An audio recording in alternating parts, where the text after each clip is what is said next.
ስንተኛ እንደሆንክ ማለት 50 አለቃ ሀብታው መንግስቴ ከ25ኛ እስከ መገስገሻው ስንነሳኛ ወደዚህ ወደ ማን ነው የሚባል አማራ ክልል ድንበር ላይ ቆቦ የምትባል አካባቢ ወርደን የትግራይ ሚኒሻዎች ትንሽ ከመከላከያ ጋር ግጭት ስላለ እነሱ ትጥቅ እናስፈታለን። ከዛ ወደ ማሊ የገባን ስንመጣ ሁኔታው ተቀየረ። ወደ ኋላ እንዳይሸሽ ሰው ከኋላ ጠባቂ አለ። ከኋላ ተወድሮብሃል የግድ ወደፊት ትመጣለህ እና ከማን ጋር ጥይት እንደምንተኩሰው ወደ የት እንደምንተኩሰው ማናውቅ ሀቅ ለመናገር ከሌላ ከውጭ የመጣ የለም። እዚህ ጋር ወንድሜን ከወንድሜ ጋር ጥይት እየተታኮስን የነበር ነው።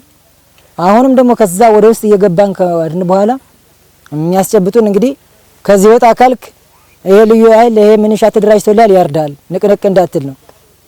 አክሱም ይደና አክሱም እጃ ድሬኮ 3 ሳምንት ነው 6 ቀን ታስሬያለሁ። ጠላት ሰፈር ዳድረህ ተብዬ ከተማ ውስጥ ማለት ነው።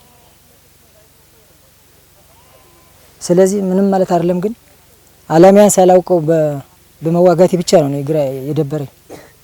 ለማን እንደቆምኩም አላውቅም። በአሁኑ ሰዓት ያለሁት ኢትዮጵያ ውስጥ ነው፣ የምተኩሰውም ኢትዮጵያ ውስጥ ነው።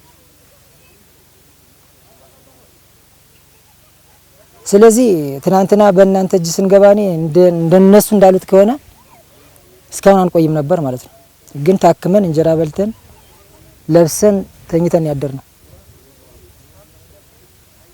እና እኔ ቅርታ አላማያን ማላወቁትም ነው። ብዙ ለመናገርም ይከብዳል።